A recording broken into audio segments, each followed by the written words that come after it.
গেছে।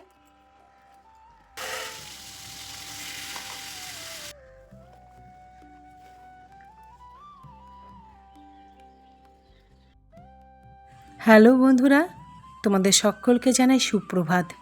আশা করি সকলে ভালো আছো, সুস্থ আছো। আমার নতুন আরেকটি ব্লগে তোমাদের সকলের জন্য রইল আমন্ত্রণ। আজ হলো বৃহস্পতিবার আর এখন সকাল 9:30 বাজে। নিচের জানো তো যাবতীয় কাজ সারা হয়ে গেছে। এখন উপরটাতে চলে এসেছি, জামা কাপড়গুলো গুছাবো, সঙ্গে ঘরটাও গুছিয়ে নেব। আর হ্যাঁ, আমি আমার জামা কাপড়ও প্যাক করব। বাবার শরীরটা জানো তো একদম ভালো নেই, বেশ কিছুদিন ধরেই ভুগছে। ওই যে বলছিলাম না, জামাই ষষ্ঠীর সময় আমরা যেদিন বাড়িতে চলে এলাম, বাবা অ্যাক্সিডেন্ট করেছে। তখন জানো তো মনে হয়েছে তেমন কিচ্ছু লাগেনি। বয়স্ক মানুষ তো, ভেতরে ভেতরে না প্রচণ্ড চোট পেয়েছে। সেই থেকেই শুরু হয়েছে। এখন তো বেশ খানিকটা অসুস্থ। তাই আগামীকাল আমি আর বোন দুইজনে যাব বাবাকে দেখতে। ওদিক থেকে ফুলও আসবে কালকে। ওর না বেশ সুবিধা হয়েছে, ওর এখন মামার বাড়ি বেশ খানিকটা কাছে হয়ে গেছে। ব্যাগ দেখো একদম রেডি হয়ে গেছে। এটা আমার ব্যাগ, দুদিনের জন্য যাচ্ছি তো, খুব বেশি জামা কাপড় লাগবে না।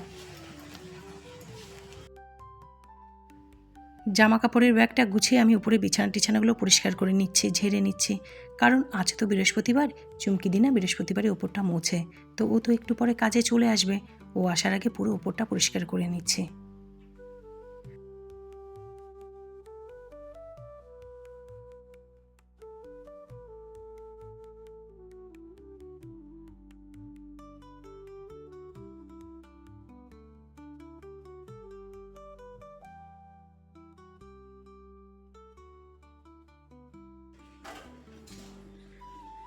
ব্যাগ গুছানো হয়ে গেছে। দুদিনের জন্য তো আর কত বড় ব্যাগই বা করবো। 2-3টে জামা কাপড় নিয়েছি, তাতেই হয়ে যাবে। আর তবে জানো তো আমার আরেকটা ব্যাগও হয়েছে। বাবাকে দেখতে যাচ্ছে ঠিক আছে, কিন্তু আমার তো ছোটো ছোটো ভাইপো ভাইঝিও আছে, তারপর বৌদি আছে। ও তো ছোটো বাচ্চা, আমার থেকে জানো তো ও অনেক ছোট। আমি ওকে ওই নজরেই দেখি। তো ওদের জন্য না একটু সেটু জিনিস না নিয়ে গেলে ভাল লাগে না। তো ওদের জন্য তো নিয়ে যেতে হবে, বিশেষ করে ভাইপো ভাইঝির জন্যে। ওরা জানো তো ভীষণ ভালো বাচ্চা, কখনো কিচ্ছু চাইবে না। যদি হাজারও জিজ্ঞেস করি এটা লাগবে সেটা লাগবে, কখনো বলবে না মুখ ফুটে। খুব সুন্দরভাবে ওদের মা বাবা মানুষ করেছে। যখনই কিছু জিজ্ঞেস করব, কিছু লাগবে, না না পিসুমণি সব আছে, বাবা কিনে দেবে, দাদু কিনে দেবে, এরকম। কিন্তু আমি তো পিসি, আমার তো কিছু দায়িত্ব আছে, কিছু কর্তব্য আছে, কিছু ভালো লাগা ভালোবাসা আছে। বড় হয়ে কী গল্প করবে নইলে বলো, বন্ধুদের সঙ্গেই বা কী গল্প করবে? আমি তো দেখতে পাই, মুখে বলে না, যখন কিছু জিনিস ওদের হাতে দিই না, গায়ে টায়ে পরবে, জামা কাপড় বা সাজের জিনিস, মেয়েটা সাজের জিনিস আয়নায় গিয়ে দেখবে। আর আমি এও বুঝতে পারি যে বন্ধুদের কাছে গিয়ে বলে আমার পিসিমণি আমাকে এই দেয়, আমার পিসিমণি আমাকে ওই দেয়। তো এগুলো তো একটা মেমোরি না বাচ্চাদের, বড় হয়ে বলবে যে আমার পিসিমণি এটা করতো ওটা করতো। ভালোবাসার সাথে সাথে না কিছু ছোট ছোট গিফটও ভাইপো ভাইজিদের দিতে হয়, ওদের ভাল লাগে আর নিজেরও ভাল লাগে।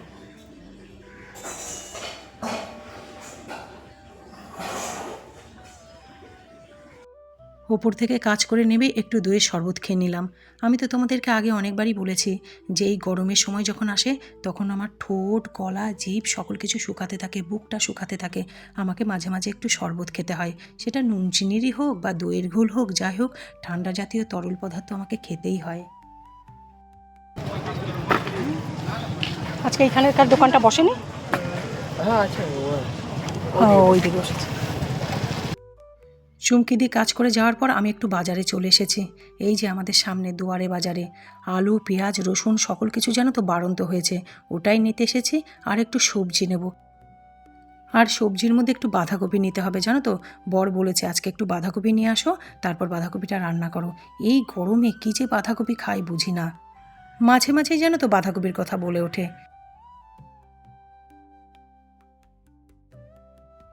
ইচ্ছে না থাকলেও না হাফ কেজি বাঁধাকপি নিয়ে এলাম।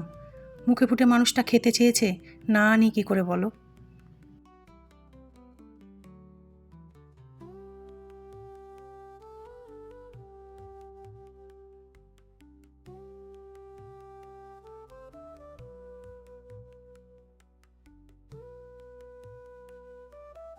এখন বেলা 12:30 বেজে গেছে।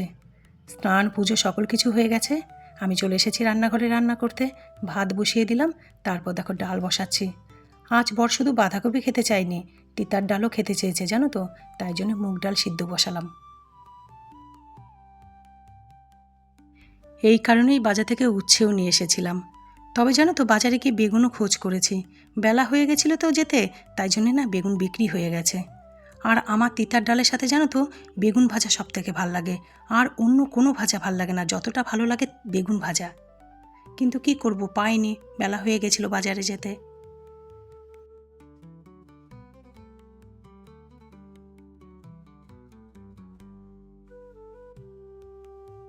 কটা দিন ধরে শুকনো লঙ্কা শেষ হয়ে গেছে, কিন্তু এতবার বাজারে যাচ্ছি একদিনও মনে থাকছে না জানো তো আনতে। আজকে তো লিস্ট করে নিয়েছি যা যা লাগবে রান্নাঘরের সকল কিছু নিয়ে আসতে। আমি দেখবে বেশিরভাগ রান্নায় না একটা করে শুকনো লঙ্কা ফোড়ন দিই, সেটা আমার অভ্যেস, কিন্তু শেষ হয়ে গেছে কটা দিন, ভীষণ অসুবিধে হচ্ছে। তিতুর ডালে তো একদমই লঙ্কা দিতে নেই, কিন্তু একটা শুকনো লঙ্কা ফোড়ন দিই সেটাও দিতে পারিনি বলে দুটো লঙ্কা ভেঙে দিয়ে দিলাম। তিতার ডাল রান্না রেডি হয়ে গেছে, সবশেষে ঘি দিয়ে নামিয়ে নেব।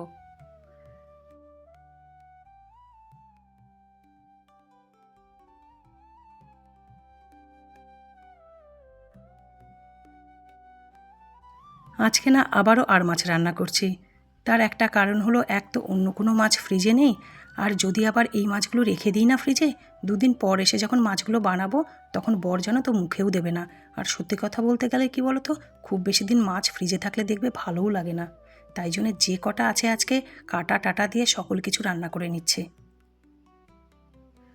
আর যে দুদিন থাকবো না বর যে রান্না করে খাবে, ও জানো তো মাছ একদম রান্না করতে পারে না, তার উপরে আবার আর মাছ, ওইদিকে তো ও যাবেই না রান্না করতে। তবে হ্যাঁ, চিকেন মাটনটা করে ফেলতে পারে, খারাপ করে না গো। সেদিন মাটন করেছিল, বেশ ভালো রান্না করেছিল, কিন্তু মাছ রান্না করতে একদম পারে না। আর মাছের দিকে তো ও যাবেই না, ওই ফাটতে থাকে না, ও ধরবেও না ওই মাছ। তোমাদের সাথে গল্প করতে করতে আমার রান্না কতটা এগিয়ে গেছে। ওইদিকে তো মাছের ঝোল ফুটছে, আর এদিকে বাঁধাকপিটা বসিয়ে দিচ্ছি। বাঁধাকপিটা আগে একটু সেদ্ধ করে নিলাম। এই সিজনের বাঁধাকপিতে না একটা অদ্ভুত গন্ধ থাকে, সিদ্ধ করে নিলে সেটা আর থাকে না। আর বাঁধাকপি বেশ তেল টেল দিয়ে যত্ন করে করেছি, জানো তো খেতে খারাপ হয়নি, বেশ ভালো হয়েছিল খেতে। হ্যাঁ, শীতকালের মতন হয়নি, শীতকালের বাঁধাকপিতে যেরকম টেস্ট সেটা তো এখন পাওয়া যাবে না, কিন্তু তবুও খেতে ভালো হয়েছিল।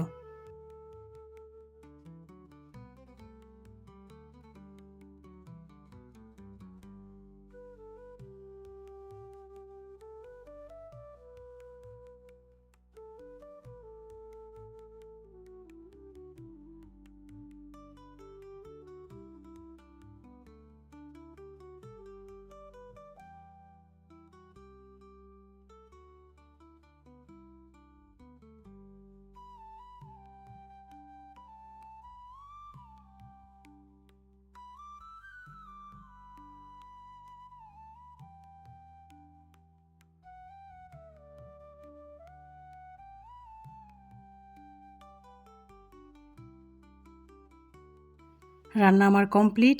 এখানে বাঁধাকপি, যেটা এইমাত্রই কমপ্লিট হলো রান্না করা, এইখানে তিতার ডাল, আর এই যে আমার আর মাছের ঝোল। তবে আর মাছ, বোয়াল মাছ, এই ধরনের মাছগুলো জানো তো আমি সবসময় একটু মাখা মাখা কষা কষা করে করার চেষ্টা করি। এই মাছগুলো না আমার টেলে ঝোল একদম পছন্দ হয় না। এবারে রান্নাঘরটা পরিষ্কার করলে আমার রান্নাবান্না সকল কিছু কমপ্লিট হয়ে গেল। রান্নাবান্না সেরেই আমি চলে এসেছি কুয়ো পাড়ে। আর কেন এসেছি, কিসের জন্যে, তোমরা চলো দেখবে।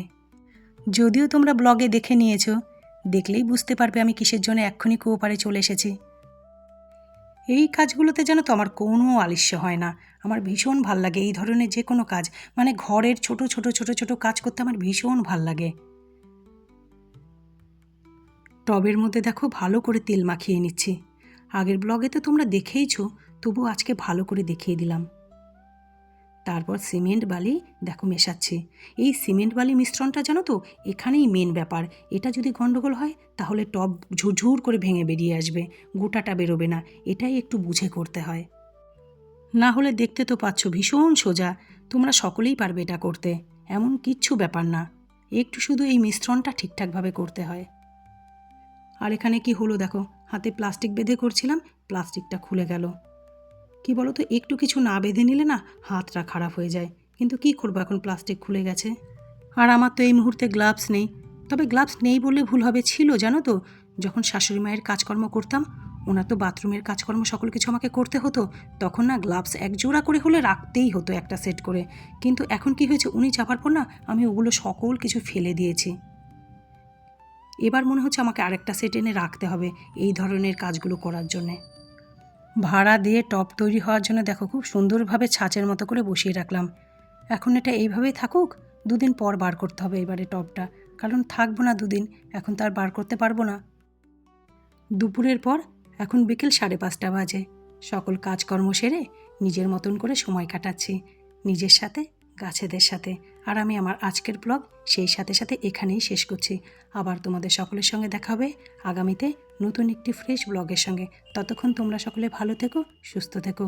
বাই।